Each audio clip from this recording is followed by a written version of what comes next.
Thoughts continue on the OnePlus 8 Pro, and after I talked about my favorite features about the phone, it's time for us all to partake in our favorite pastime, complaining.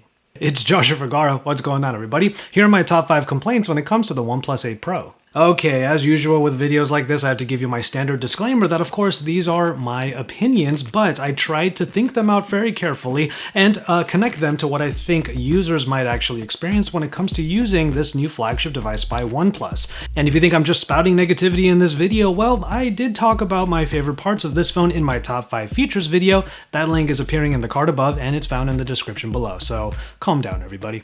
I started off my top 5 features with the design, but there are some parts about it that I need to talk about. We'll start off with something that's a little bit more smartphone existential, and that has to do with this hole punch design. Now, this is something that we're pretty much used to by now, but with OnePlus finally doing it with their latest smartphones, it kind of hits the final nail in the coffin on all of those weird pop-up camera designs that we had from last year.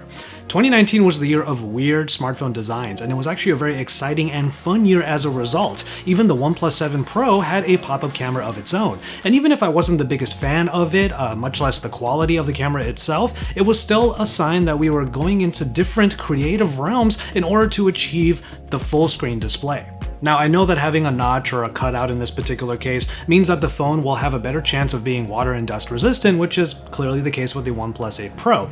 But I just keep thinking back to a blissful short amount of time in 2019 when we were moving away from a time when smartphones were starting to get boring and they were getting weird again. And now in 2020, we're starting to move into another realm that is very similar because phones themselves are starting to look more and more alike. Now, without getting too heady about all of this, from a practical perspective, the thin profile of this phone is surprising, like I said, but it also lends to a couple of weird handling quirks. The curve on the display actually kind of exacerbates the fact that palm rejection technology on here needs to be tuned a bit better. Any haphazard touch of those curves on the sides will usually lead to something being swiped away or something getting pressed. But now we are going to talk about that front-facing camera, which is of course in that cutout. I'm going to talk more about what is kind of missing in its feature set. The front-facing camera does yield some pretty good selfies, and of course the portrait mode is available there to get a nice soft background, but there are some features missing here that you can find on plenty of other flagships, mainly high resolution or even high frame rate recording. It was with the LG V60 ThinQ that I got a lot of compliments on one particular IG story because it was recorded at 4K at 60 frames per second, which made it look amazing in IG stories. Now, you're not going to get that here on the OnePlus 8 Pro. On top of all of that, even if you did just want to take selfies, the beauty modes are weirdly just stripped down. You just have level 1, 2, and 3 without any customization. Now, granted, I'm not the kind of person that actually goes into those beauty modes very often and tweaks all the different settings, but I know people who do. And then the last thing that's missing here is a night mode so that your selfies can get a little bit of a boost with some long exposure multi-frame capture. The last thing is that the front-facing camera has a field of view that's still a bit too narrow for my taste, especially for video. For photos, you can maybe squeeze in 1 or 2 people, but when you're doing video, it's still pretty narrow, and it's something that I even noticed during a podcast on IG Live with Nick Gray of Fandroid. One thing that might have been a little bit weird but pleasantly different is if that color filter lens that's on the back of this phone was actually on the front. After all, filters are mostly used when? During selfies. But that leads me to my next little complaint about this, and it's just that the color filter lens doesn't make a whole lot of sense to me. So the lens is there so that the filter is being done on the hardware level, that way software processing power is dedicated to just the pictures themselves, and you still get all of the different filters that you would normally get in the camera app. The thing is here, if you don't ever use those filters in the built-in camera app anyway, then the color filter lens is just taking up space. Actually, it might have been cool if OnePlus was working with the likes of Instagram, Snapchat, TikTok, so that all of the filters that are used incessantly on those applications actually take advantage of the color filter lens.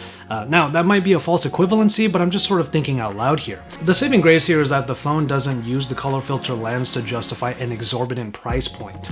I just want to know what else this will be used for because I don't know many people who use the filters in the camera app, and thus this lens will collect dust.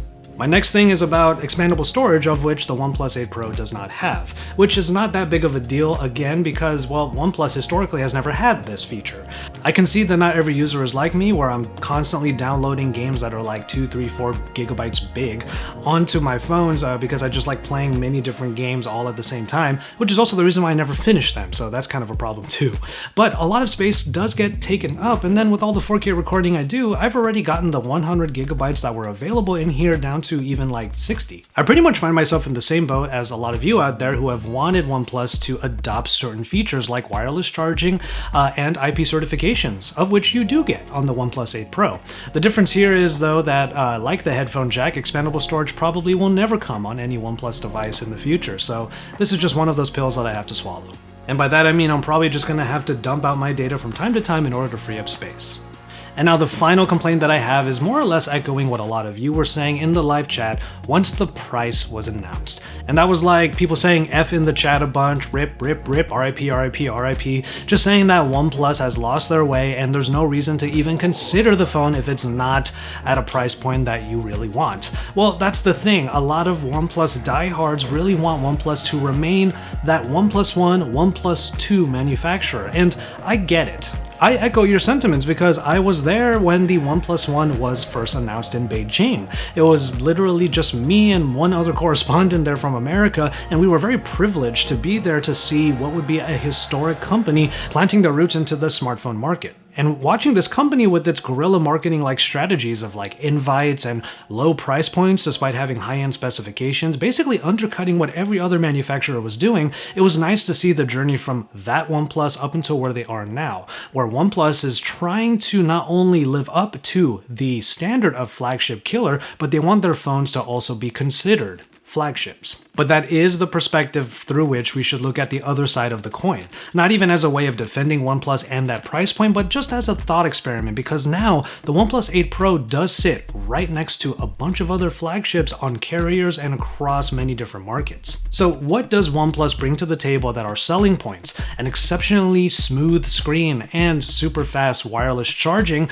offer a price of up to $999. Then you have LG, which put a big battery in their LG V60, along with the ability to bundle in a dual screen case at $899. And then of course you have Samsung coming in with the Galaxy S20 Ultra, which basically tried to set the bar for 2020.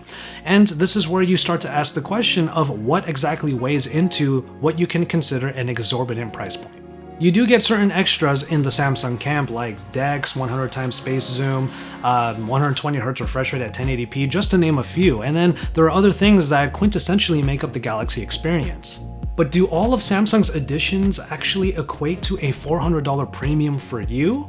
Or are you able to narrow down your needs to what the OnePlus 8 Pro uniquely provides? And I think when you look at it that way, the package overall of the OnePlus 8 Pro still manages to justify its price point. Because even if there are some things that are missing, like I said in this top 5 complaints video, there's still plenty more about this that is pretty damn great and unique in the market, making it so that even if this phone's not $500, it still undercuts some of the other flagships and manages to provide things that are practical and still very high-end. Well, look at that. Even in this top 5 complaints video, I managed to end it on a positive note. That's how you know that I'm not just bashing on a device. We're trying to think through all of the things that you might find that are little peeves or just little nuances of a device that you're putting your money down for. I want to hear what you all have to think. How do you feel about the OnePlus 8 Pro? We will talk about the OnePlus 8 in a future video, as a lot of you were saying that you want to see content on that phone. But for now, get into the comment sections and let me know what you think about OnePlus's latest flagship device. From there, I'm going to go ahead and call it on this one. Thank you so much for watching. Subscribe to my channel for continued coverage on the OnePlus 8 and the OnePlus 8 Pro. And from there, I will just remind you to enjoy your tea, everybody.